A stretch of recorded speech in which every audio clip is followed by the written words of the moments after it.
Welcome to જય માનપણા kitchen. હું લાબી આહિર આપશો ને મારા જય દ્વારા. તો આજે હું તમારી સાથે શેર કરીશ પૌવામાં બેસનનો ઘો નાખી અને બનાવો એકદમ યુનિક, ટેસ્ટી અને લાજવાબ નાસ્તો. આ નાસ્તો એટલો ટેસ્ટી બની અને તૈયાર થશે કે આજ પહેલાં તમે ક્યારેય નહીં બનાવ્યો હોય. જો તમે આ નાસ્તો બનાવશો તો તમે વારંવાર આ નાસ્તો બનાવવાનું પસંદ કરશો. અને બીજું કે આ નાસ્તો આપણે તેલમાં ફ્રાય કર્યા વગર, લીંબુ, સોડા, ઈનો આ કંઈ જ વસ્તુ એડ કર્યા વગર જ આપણે નાસ્તો બનાવવાનો છે. પૌવા અત્યારે મેં નોર્મલ લીધા છે.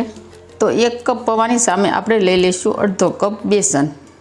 તો બેસન આપણે જાડો નથી લેવાનો, ઝીણો લેવાનો છે. મેં અત્યારે ગાય સાફ બેસન લીધો છે. તો પૌવાને અત્યારે આપણે સાઈડમાં રાખી દઈશું. તો હવે આપણે બેસનનો ગોળ તૈયાર કરી લઈશું. તો જે આપણે અડધો કપ બેસન લીધો છે તેને આપણે એક તપેલીમાં એડ કરી દઈશું.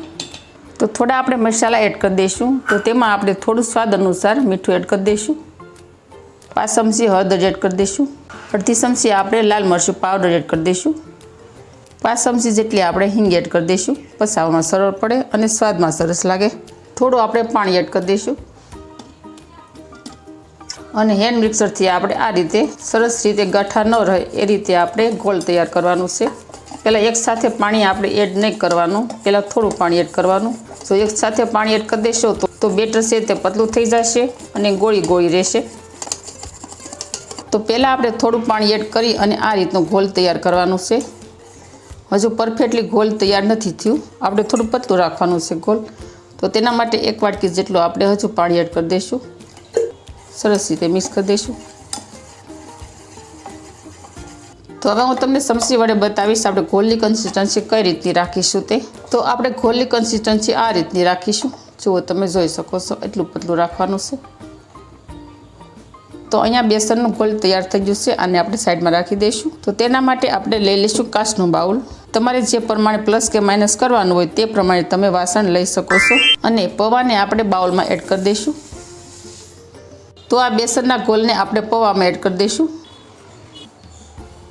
બેસનના ગોળને પૌવામાં એડ કર્યા બાદ આપણે આ રીતે સરસ રીતે મિક્સ કરી દઈશું, જેથી બધા પૌવામાં સરસ રીતે ભળી જાય.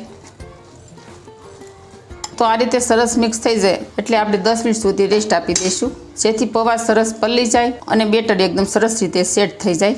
તો 10 મિનિટ બાદ આપણે ઢાંકણ ખોલી અને જોઈ લઈશું. તો જુઓ, પૌવા એકદમ ડ્રાય થઈ જશે. હવે આને આપણે ગ્રાઇન્ડ કરવાનું છે. તો તેના માટે આપણે લઈ લઈશું મિક્સર જાર. તો આપણે જે મિશ્રણ તૈયાર કર્યું હતું પૌવા બેસનનું તે આપણે એડ કરી દઈશું. 1 ચમચી જેટલું પાણી એડ કરી દઈશું અને સરસ રીતે આપણે ગ્રાઇન્ડ કરી લઈશું. હવે આ રીતનું ગ્રાઇન્ડ થઈ જાય એટલે આપણે આને એક બીજા બાઉલમાં ટ્રાન્સફર કરી લઈશું. આપણે બીજું વધેલું મિશ્રણ છે તે પણ એડ કરી દઈશું. બીજી વાર આપણે ગ્રાઇન્ડ કરીએ તેમાં આપણે 2 મરચાં એડ કરવાના છે. આ રીતે આપણે મરચાંના ટુકડા કરી લઈશું. થોડા લીલા ધાણા એડ કરવાના છે ડાળખી સાથે. 1 ચમચી જેટલા ડુંગળીના ટુકડા એડ કરી દઈશું. 2 ટુકડા આદુના એડ કરી દઈશું. તમે જો આદુ ન ખાતા હોય તો તમે આદુ સ્કીપ પણ કરી શકો છો. 1 ચમચી જેટલું દહીં એડ કરી દઈશું. 3 ચમચી જેટલું પાણી એડ કરી દઈશું અને આ બધી વસ્તુને સરસ રીતે ગ્રાઇન્ડ કરી લઈશું. તો જુઓ, આપણે બીજી વાર મિશ્રણને મસાલા સાથે ગ્રાઇન્ડ કર્યું હતું તે પણ સરસ તૈયાર થઈ ગયું છે. તેને પણ આપણે બાઉલમાં એડ કરી દઈશું. જો આપણે ધાણા અને મરચાં એડ કર્યા છે એટલે સરસ ગ્રીન કલર આવ્યો છે. તો હવે આપણે બેટરમાં એડ કરવા માટે લઈ લઈશું 1 નાનું બટાકું અને 1 ટુકડો દૂધી. આ દૂધીને આપણે સરસ રીતે આ રીતે સાલ ઉતારી લઈશું. બટાકાની પણ આપણે સરસ રીતે સાલ ઉતારી લઈશું. તો હવે આપણે દૂધી અને બટેકાને ખમણી વડે ખમણી લઈશું અને ખમણી અને આપણે તરત જ પાણીમાં એડ કરી દઈશું. આ રીતે ખમણ તૈયાર થઈ જાય એટલે આપણે તેને તરત પાણીમાં એડ કરવાનું, જેથી બટેકાનો ટાસ હોય તે તળિયે બેસી જાય. હવે આપણે સેમ પ્રોસેસથી દૂધી પણ ખમણી લઈશું અને દૂધીને પણ આપણે તરત પાણીમાં એડ કરી દઈશું, જેથી દૂધી પણ કાળી ન પડે. તો જુઓ, દૂધી અને બટેકાને આપણે આ રીતે સીણી અને પાણીમાં એડ કરી દીધા છે. હવે આપણે આ રીતે પાણીમાંથી કાઢી લઈશું અને લાડવા જેવું વાળી લઈશું. પાણી નીકળીને ત્યાં સુધી આપણે આ રીતે લાડવો વાળી અને પાણી કાઢી લઈશું. તો જુઓ, આ રીતનું કોરું થઈ જવું જોઈએ. હવે આપણે તેને બાઉલમાં એડ કરી દેવાનું. દૂધીનું અને બટેકાનું ખમણ એડ કરી દીધા બાદ આપણે લઈ લઈશું 1 નંગ ડુંગળીના ટુકડા. તમે ડુંગળી ન ખાતા હોય તો તમે ડુંગળી સ્કીપ પણ કરી શકો છો. તો આ નાસ્તો એટલો ટેસ્ટી બની અને તૈયાર થાય છે કે તમે આજ પહેલાં ક્યારેય બનાવી અને નહીં ખાતો હોય. તમે જો એકવાર આ રીતે બનાવી લેશો ને તો તમે વારંવાર આ રીતે બનાવવાનું પસંદ કરશો. આ નાસ્તો એકદમ હેલ્થી અને ટેસ્ટી બની અને તૈયાર થાય છે. અને ઉનાળાની કડકડતી ગરમીમાં તમને કંઈ ખાવાનું મન ન થાય એટલે આ રીતે તમે હેલ્ધી નાસ્તો બનાવી અને ખાઈ શકો છો. ખાવામાં પણ સરળ અને પચવામાં પણ સરળ અને બનાવવામાં એકદમ ઇઝી. તો મીઠું એડ કરી દઈશું. મીઠું આપણે આગળ પણ એડ કર્યું છે એટલે આપણે તે પ્રમાણે જોઈ અને એડ કરવાનું. 1 ચમચી ધાણા જીરું પાવડર એડ કરી દઈશું. 1 ચમચી જેટલા લીલા ધાણા એડ કરી દઈશું. તમે આ રેસીપીમાં તમારા કોઈ પણ મનપસંદ વેજીટેબલ એડ કરી શકો છો. તો અહીંયા આપણું નવા નાસ્તા માટે બેટર થઈ ગયું છે તૈયાર. બેટરની આપણે આ રીતની કન્સિસ્ટન્સી રાખવાની છે, તેનું ખાસ ધ્યાન રાખવાનું. તો આ રીતનું બેટર તૈયાર થઈ ગયા બાદ આપણે આગળની પ્રોસેસ કરીશું. તો તેના માટે જઈશું ગેસ તરફ અને ગેસ પર આપણે અપમની પેન રાખી દઈશું. આ નાસ્તો આપણે અપમના શેપમાં બનાવવાનો છે. તમે જો આ નાસ્તો કોઈ પણ શેપમાં બનાવી શકો છો, પુડલાના શેપમાં બનાવી શકો છો. આ રીતે અપમના શેપમાં નાસ્તો ન બનાવો તો તમે તેલમાં ફ્રાય કરીને પણ આ નાસ્તો બનાવી શકો છો ભજીયાના શેપમાં. તો અત્યારે ઉનાળાની ઋતુમાં બધા તેલવાળા ઓછું ખાય છે અમારા ઘરમાં, તેથી આ નાસ્તાને હું અપમના શેપમાં બનાવવાની છું. કારણ કે અપમના શેપમાં છે ને તેલ એકદમ ઓછું જોઈએ, ફક્ત એક જ ટીપા તેલમાં નાસ્તો તૈયાર થઈ જાય છે. તો અપમની પેન ગરમ થઈ જાય એટલે આપણે એક ટીપું તેલ એડ કરી દઈશું.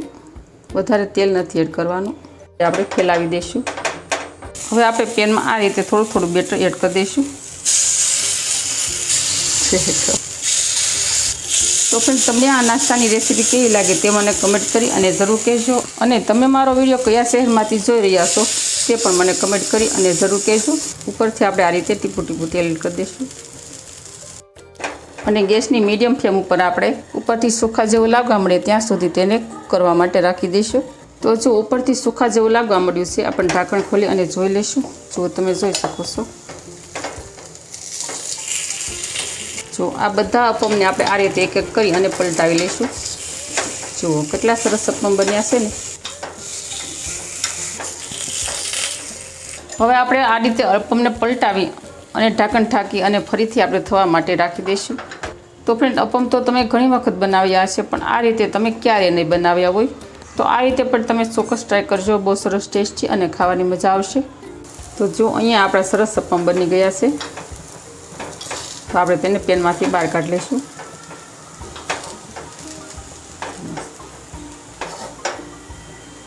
જો બન્યા છે ને સરસ અપમ, જોતા જ ખાવાનું મન થઈ જાય તેવા. તો હવે આપણે સેમ પ્રોસેસથી બીજો નાસ્તો બનાવી લઈશું. આપણો પરફેક્ટલી પૌવા બેસનનો ટેસ્ટી નાસ્તો બની અને થઈ જશે તૈયાર. તો તમે આ નાસ્તાને ગ્રીન ચટણી સાથે, દહીંની ચટણી સાથે, સોસ સાથે, કોઈ પણની સાથે ખાઈ શકો. બહુ સરસ ટેસ્ટી લાગશે ખાવામાં. તો આ નાસ્તો આપણે લીંબુ, ઈનો, સોડા વગેરે જ બનાવી અને તૈયાર કરવાનો છે. તમે ખટાશમાં આમચૂર પાવડર નાખી શકો છો. તો આ નાસ્તામાં આપણે ફક્ત 1 ચમચી આમચૂર પાવડર અને 1 ચમચી દહીં જ એડ કર્યું છે. બીજું ખટાશમાં કંઈ જ એડ નથી કર્યું. જો તમે આ બે વસ્તુ ખટાશમાં એડ કરશો ને તો ખૂબ નાસ્તો ટેસ્ટી બનશે અને ખાવાની ખૂબ મજા પડશે. તો મારી આવી જ નવી રેસીપીઓ શીખવા માટે જય માનપૂર્ણા કિચનને સબસ્ક્રાઈબ કરી દેજો. વિડીયોને એક લાઈક જરૂર કરજો અને ફ્રેન્ડ અને ફેમિલીમાં વધુને વધુ શેર કરજો. તો આવજો, ફરી મળીશું આવી જ નવી રેસીપીઓ સાથે. ત્યાં સુધી થેન્ક યુ. જય દ્વારકાધીશ, જય સિયારામ, ધન્યવાદ.